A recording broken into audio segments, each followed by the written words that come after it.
Today on Rethink Real Estate, a quick little episode to go through hidden expectations and some of the things that I've been seeing in the market recently when agents are bringing auction or us as an auction team in, and the immediate and large price reductions that sellers are going through when the agent is absolutely shocked.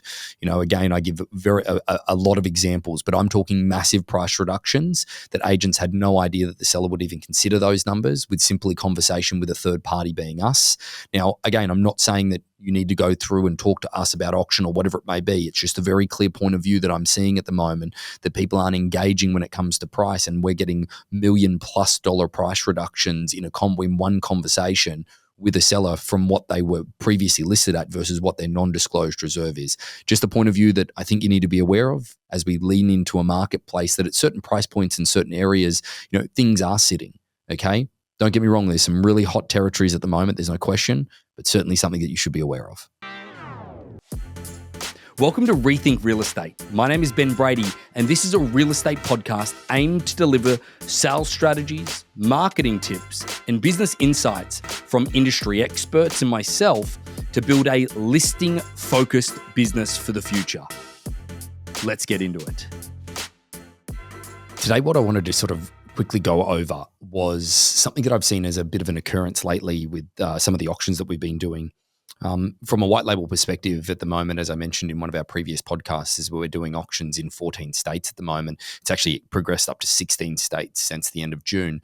But it's an interesting situation when I get to be a third party involved in the situation. I think I've quite often mentioned our third party situation with our auctions, where I get to go in and I get to be just somebody else and another voice in a particular moment, in a particular situation where the listing agent probably has said the exact same thing already, but they just listen to somebody else and somebody else's involvement. The other thing that I get to have is a broad view of the entire marketplace, and a lot of sellers really resonate with that when you can speak to things that are happening all over. Some of them discredit it very quickly and say, oh, no, well, that's over there. That's not happening in my area. Again, there's a process of denial, and anyone will obviously go through and do a confirmation bias in anything that they really want to buy into in that moment of time. You can convince yourself of absolutely anything. I think I said the other day to somebody when I was looking at something online and searching for something online, it's like, oh no, I finally found a video that was actually what the answer I was actually looking for. It's very interesting. I had to go through 10 videos that said the complete opposite, but then I found one that actually validated exactly what I wanted to hear. So I went with that. Now, the one thing that I wanted to really cut through in this video is just something that I've noticed of recent is that just the hidden expectation of sellers, and whether or not it's the agent not doing a good job with actually going down the path of asking direct questions about what a seller wants. Well, actually, I'm probably being too politically correct there. I know that is the situation. Like I really do, is that most of the time, like, the question when I ask an agent, because you've got to appreciate that, 90% of our properties at the moment, probably more than that, are properties that have previously been on the marketplace. And I ask an agent, so what does the seller want? Well, I'm not really quite sure is an answer I get, well, they really want to get the list price, say 2.9 million or 3 million or, 5 million or whatever it ultimately is. And then one conversation with that seller when we're presenting the auction process where I say, hey guys, I just need to have a very good understanding of what your reserve price. And most of the time a seller will say, well, is that my drop dead number? I'm like, it would help if it is. And that is so vastly different to them, that is such a vastly different number than what that agent had heard from them. I'll give you an example is that we had a property in South Carolina not so long ago where the seller had the property listed at $3.9 million. And I asked them, well, what would be your reserve price? Okay, this property been on and off the marketplace for months. The agent is good friends with the sellers. And they immediately went to $2.7 million. The property was listed at 3.9. Went to 2.7, and I had a conversation with the agent who will remain nameless post this, post the conversation, and it was like, guys, that was pretty simple. Like at the end of the day, like you guys didn't need us. Don't get me wrong, contract signed, and we're going to take the thing through to auction, but this is basically a guaranteed sale for me, and our involvement of 1% of the 1% of the purchase price is absolute, really, because we've gotten over $1 million price reduction. He's like, yeah, I probably hadn't addressed that for a month or so. And that says to me is that it just allows us, now whether or not the agent didn't address it, whether or not the sellers didn't feel comfortable telling that agent. But for some reason, this is happening so often at the moment. And I can give you example after example after example of absolutely substantial reductions. We're doing a listing. I got out of a listing presentation or a presentation of the auction process to sellers just the other day up in the Bay Area. Property's currently listed at $5.8 million. Okay, it came off the marketplace for a couple of weeks just to give it a rest. It had been on the market for about 75 days. And I asked the sellers, what would be your reserve price? And they said again, well, is that like the lowest we would take? Sure, it could be. Well, but what are we looking to achieve here? Immediately, they said $4.95 million would probably be our drop dead number. It's a $900,000 reduction from the marketplace.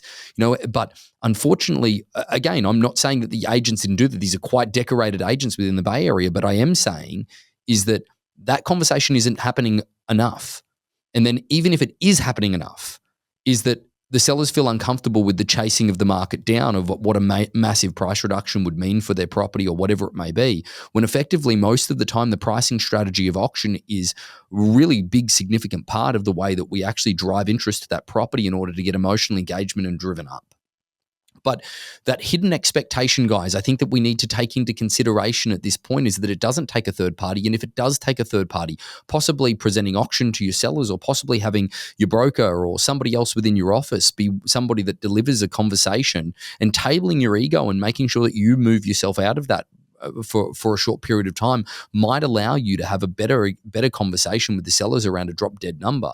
A perfectly good stranger asking them, hey, what is the number that you would accept, or what is your drop dead number, or what is the number that you would not accept? That's a good way that I put things, and I have done in the past, is that Mr. and Mrs. Seller, it's a very easy conversation. If you tell me what you will accept, I know what you will accept, okay? But what's a number that you would not consider?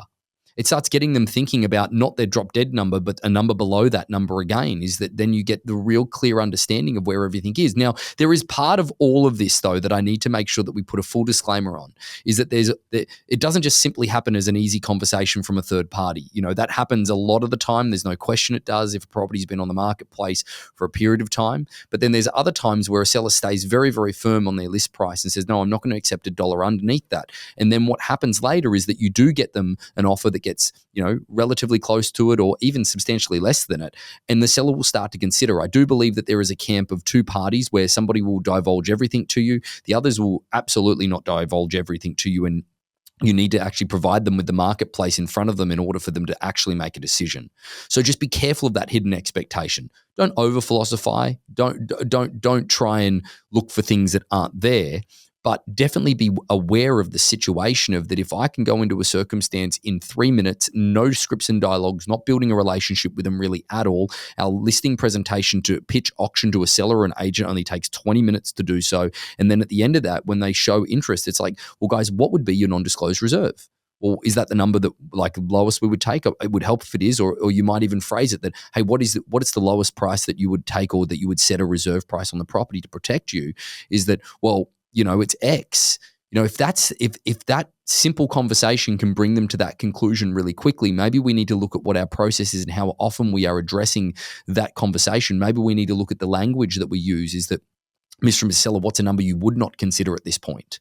Okay, maybe you need to use process of elimination of going, hey, Mr. and Mrs. Seller, this is where a majority of the feedback is lying, around $2.3 million. Your expectation is at $2.9 million still, or your list price is at $2.7 million or $2.6 million. So there's a massive discrepancy between those two. What would you say if we brought you an offer of 2.3? No. Okay, but how close to that number would you start considering? Maybe some of those conversations can be driven along the lines of constantly bringing up or constantly in the motion of a little bit of friction when it comes to price if we're not getting that result. Leaving it and thinking the market's going to change, or leaving it and making the excuse that interest rates are going to drop and that might be later this year or it might be next year, or not simply putting a little bit of pressure on them to see whether or not now is the right time to sell, I think is not doing you guys justice, because I'm seeing that so often at the moment that me as a third party goes in and gets a complete reduction because of that hidden expectation, the conversations that aren't being had. And maybe, again, agents that are having them, and maybe it's a third party. Maybe agents are not having them at all, okay? Maybe some of them are addressing it, okay? But also don't be afraid of low offers to really provoke what somebody's really going to do, because sometimes they need to see the marketplace in order to accept it as well, or to give you the full truth. Hopefully that helps. Just a really good point that I wanted to point out at the moment that I'm seeing. But either way, happy to help if we can in any way, shape or form, reach out. But thanks so much for listening. So about 75% of our audience hasn't liked, followed, or subscribed to our podcast. It would mean the world to us, and it would help this podcast more than you know to expand our reach if you were to like, follow, or subscribe on any of the platforms that you're watching or listening on. Thanks again.